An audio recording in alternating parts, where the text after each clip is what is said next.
Good morning, I'm Cheska Litoncalao. Here are the latest stories at this hour. Vice President Sara Duterte has until today to file her formal answer to the articles of impeachment, according to the Senate. Senate Secretary Jose Luis Montales said Duterte may submit her response between 8 a.m. and 7 p.m., either personally, through counsel, or via email. The Senate has also restricted access to key areas in the chamber if the filing is done in person. Duterte's legal team has assured they will meet the deadline, while House prosecutors said the filing allows her to respond to the impeachment complaint before the Senate court. The Sandigan Bayan is now under watch as it is expected to act on the plunder case against Senator Jinggoy Estrada. For the latest, we go live to mobile journalist Arles de los Santos. Arles, what's the latest? Cheska, up until this moment, we're still on the watch as to whether the 5th Division of Sandigan Bayan will release the warrants of arrest versus Senator Jinggoy Estrada. The 5th Division of Sandigan Bayan, Cheska, is the one handling the graft and plunder cases of Senator Jinggoy Estrada in connection with the alleged 573 million pesos of kickbacks that he received through dubious infrastructure projects of the DPWH for the fiscal year 2025. And the Office of the Ombudsman said this was made possible through illegal budget insertions and releases of funds for the projects on the year 2025. Right now, Cheska, we are still waiting if the Sandigan Bayan will release the warrants of arrest. But if we can remember that last Friday, Estrada personally posted his bail after the 2nd Division of Sandigan Bayan released the arrest warrant versus the senator, where he posted 90,000 pesos in bail. Cheska. Arles, what happens once a warrant is issued? Well, Cheska, it will be needed to be enforced by our law enforcement agencies, and the senator has an option whether he surrenders or not. But before we air, Cheska, we have confirmed from attorney Joel Austria that they have filed omnibus motions to the Sandigan Bayan 2nd and 5th Division, where they aim for the court to look into the details of the case, because they believe in their position that there are a lot of irregularities that happened before the filing of the cases, where, of course, they are requesting for the cases to be junked. But we're still seeking information from Attorney Austria more on this matter. But right now, we're closely monitoring if the Sandigan Bayan will release the warrant of arrest versus Estrada. Cheska. Arles, I know everyone is, looking for a lot of details on this, but is there any word on where Senator Estrada could be detained? Well, at least if we are going to follow the recent developments on the flood control scandal, Cheska, the ILG Secretary John Vic Remulla has confirmed that the Quezon City Jail in Payatas will be the detention facility for all the personalities involved in the flood control scandal. However, we're looking at the possibility that Estrada's camp may wish to be transferred either into the PNP custodial facility for security measures. But that remains unconfirmed, and we're going to wait for the developments on this matter. But in a former senator, Bong Revilla is currently detained there, where he is charged in connection of a malversation and graft case in connection to the flood control scandal.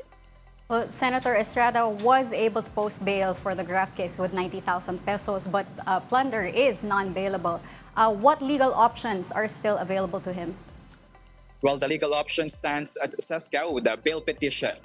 Despite the plunder being a capital offense and being non-bailable, the senator can still file petition for bail where, for example, the 5th Division of Sandigan Bayan, the justices can weigh on the weight of the conviction or evidence of guilt versus the senator before they decide whether they can let or give Estrada a temporary liberty, or they will deny it and Estrada remains in the detention facility wherever he might be jailed.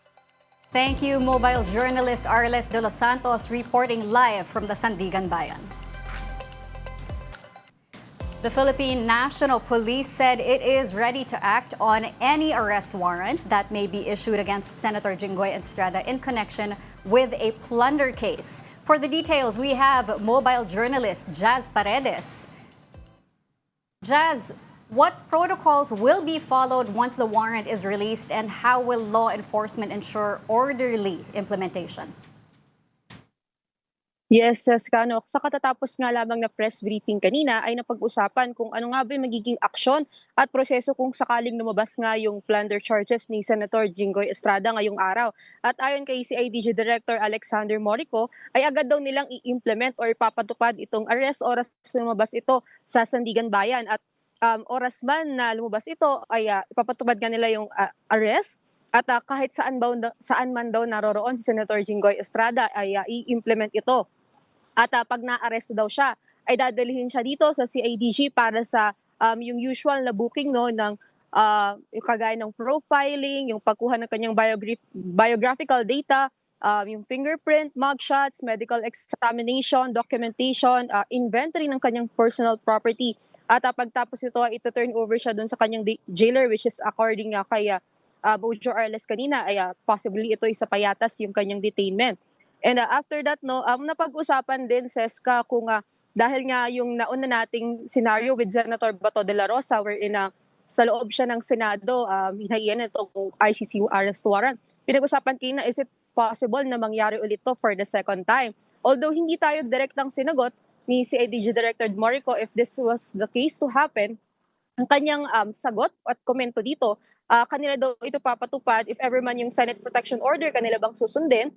Ang kanyang naging explanation kapag nga mas mababa sa 6 years yung of imprisonment yung nahaharap itong senador, ay hindi sila pwedeng mag-aresto while the session is in order. Pero since kung mas mataas ito, ay regardless of the Senate Protection Order o ano man daw ang mandato ng Senate President, ay ang susundin daw nila ang pag-implement ng warrant kahit nasaan man daw ang senador sa mga oras na iyon, Seska. Aside from the arrest warrant readiness and yung mention nga yung Senate Protection Order, ano pa yung ibang matters na na-discuss sa press conference? Yes, Seska, no? Since we're facing the half of the year, kanila pinag-usapan na rin yung kanilang achievements from January up to May. Una dyan ay yung pagbaba ng focus crime incidents, which is kung kumpara doon sa May 1 to 30 from last year, 2,859 yung ating focus crime incidents. And for this month and this year, mas mababa yan na itala ng 2,149. At yung pagbaba na yan, Seska, no, ito rin yung pinakamababa from January this year until May. So they are looking forward na mas mapababa pa ito dahil they are actively pushing for proactive police visibility at pagpapatupad ng pagpapalakas ng kanilang law enforcement measures nationwide. And yung itong pagbaba na to, Seska, no, so this is amounting to 25.77%. And of course, other law enforcement accomplishments na kanilang ipinahayag kanina, ay meron tayong 6,621 individuals na aresto sa kalahati ng taon and 614.5 million yung nakumpiskang mga illegal na droga during their operations. And of course, napag-usapan din yung magiging deployment for Balik Eskwela, most especially right now that it's Brigada Eskwela season. And for the PNP personnel, i-deploy daw ay 28,751, other units 4,079, and force multipliers for 22,677 with a total of 55,507. Although they clarified na since taon-taon naman daw itong ating Balik Eskwela, there is no need for a heightened alert dahil nga taon-taon naman itong deployment, but kanila daw sinusuguro na mas pinaigting at mas pagbubutihin daw yung kanilang security measures for the Balik Eskwela. At pagkatapos niyan, Seska, no, binabantayan din yung mga kasunod pang events for this year gaya ng ating parliamentary elections ng BARM for September 14 at kasunod dito yung All Souls celebration, tapos kinabukasan yung elections for the barangay and SK elections. Seska. Thank you, mobile journalist Jazz Paredes reporting live from Camp Crame.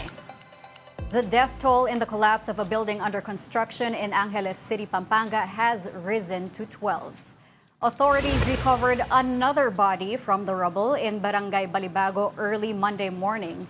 The remains were first located late Sunday night, but retrieval took more than 5 hours due to the large volume of debris. Around 8 people are still missing. The 9-story building along Teodoro Street collapsed on May 24, triggering a massive rescue and retrieval operation.